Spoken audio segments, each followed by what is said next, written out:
Rajiv, SN Singh साहब एक सवाल अहम उठाते हुए यहाँ पर नजर आए।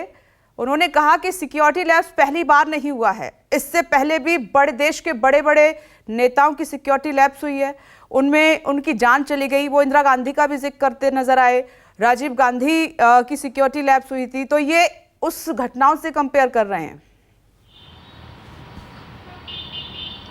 देखिए, अब इंदिरा गांधी और राजीव गांधी के सिक्योरिटी लैब से अतीक अहमद और अशरफ के सिक्योरिटी लैब्स की अब इसकी तुलना जो कर रहा है वो जाने, लेकिन और जो सुन रहा है वो भी जाने।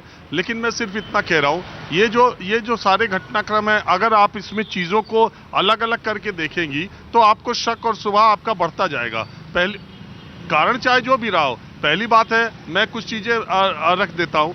देखिए, जब आप नहीं देखते कि गोलियां चली तो एनकाउंटर होता है। जब आप नहीं देखते हैं, जब आप कैमरे पर आपने पहली बार देखा कि बदमाश जब गोलियां चलाते हैं तो पुलिस का रिएक्शन क्या होता है, तो आप समझिए कि एनकाउंटर कैसे होता है। एक बात तो ये।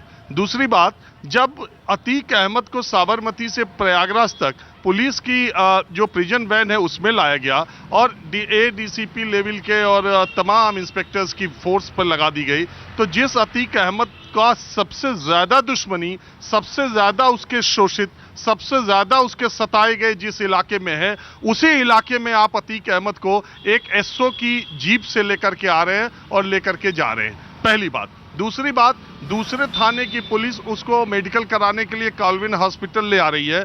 कॉलविन हॉस्पिटल से विपनेश 300 मीटर की दूरी पर थाना शाहगंज है। 300 मीटर की दूरी पर उस थाने की पुलिस को आप नहीं बुला रहे हैं, आप अकेले एक जीप से जा रहे हैं। जो भी बातें।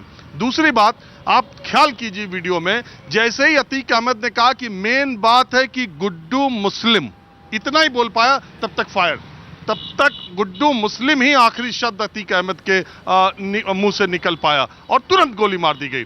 तो ये सारे सवाल हैं जो उठ रहे हैं पुलिस की। और दूसरी बात, योगी सरकार के जो पैरोकार लोग हैं जो कहते हैं कानून व्यवस्था की, तो ये अतीक अहमद और अशरफ की हत्या सिर्फ करारा तमाचा नहीं है। आप इसके पीछे देखिए, बरेली जेल में उमेश पाल के हत्याकांड की पूरी साजिश अशरफ ने वहीं पर रची और उससे सारे शूटर वहां अशरफ से मिले। इसके अलावा साबरमती जेल से फोन पर अतीक अहमद संपर्क में था। तो ये जेल के अधिकारी, ये तमाम प्रशासन, पुलिस के लोग अब खुद आईना देखें कि जिस सरकार में इतनी बड़ी बात कर रहे हैं, जब जिस सरकार में दो अलग अलग प्रदेशों की जेलों में, यहाँ गुजरात मॉडल के बारे में आप जान ही रहे, यूपी मॉडल के बारे में जान ही रहे, दो अलग अलग जेलों में दो भाई रह करके उनकी पत्नी फरार हालत में व्हाट्सएप से ग्रुप चैटिंग करके और ग्रुप कॉलिंग करके एक हत्या को अंजाम दिया जा रहा है इसी शहर में 2 महीने पहले, और बरेली जेल से बैठ के अशरफ ने यह सब कहा है। तो ये निश्चित तौर पर ये कानून का फेल्योर उधर भी था, ये शासन का फेल्योर उधर भी था, ये शासन प्रशासन का फेल्योर इधर भी है। जब उस तरह की घटना हो सकती थी तो इस तरह की घटना, क्योंकि अतीक और अशरफ की दुश्मनी और उनके सताए लोगों की संख्या सैकड़ों में नहीं है, वो हजारों में है। और आज से नहीं है, 1979 से लेके आज तक अतीक अहमद के जुर्म की कारस्तानियां बढ़ती चली गई और न जाने कितने लोग उसके सताए हुए हैं।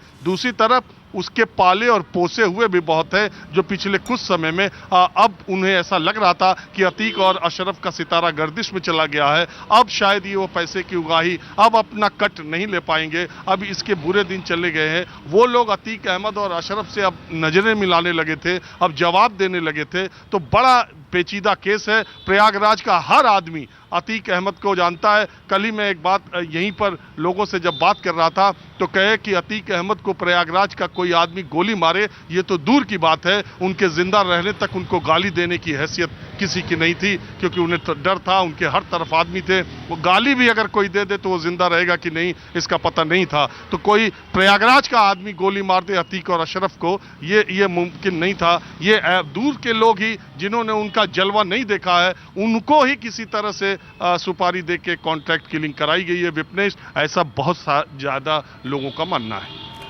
बिल्कुल राजीव, और इसीलिए कई सवाल भी उठ रहे हैं जिनके जवाब वक्त देगा, जांच देगी, किस तरह से मिलेंगे अभी कोई नहीं जानता। बहुत बहुत शुक्रिया आप सभी का ब्रेकिंग विद एजेंडा की इस बहस में शामिल होने के लिए। आरोपियों को, अपराधियों को सजा देना ये अदालत का काम है, कानून का काम है, लेकिन जिस तरीके से प्रयागराज में घटना घटी और दोनों भाइयों को मौत के घाट उतार दिया गया, उसने कानून व्यवस्था पर कई सवाल खड़े कर दिए हैं कि इंसाफ गोली गन पॉइंट पर नहीं होता है, इंसाफ कानून करता है, अदालतें करती हैं। अगर ऐसा ही होता रहा तो एक और डर जो लोगों के अंदर है वो पनपेगा दूसरे डर को खत्म करने के लिए। नमस्कार, मैं हूं मानक गुप्ता। अगर आपको हमारा ये वीडियो पसंद आया हो तो इसे लाइक और शेयर जरूर करें और हां, हमें सब्सक्राइब और फॉलो करना ना भूलें ताकि आप देश और दुनिया की कोई खबर मिस ना करें। तो जुड़े रहिए हमारे साथ और देखते रहिए न्यूज़ 24।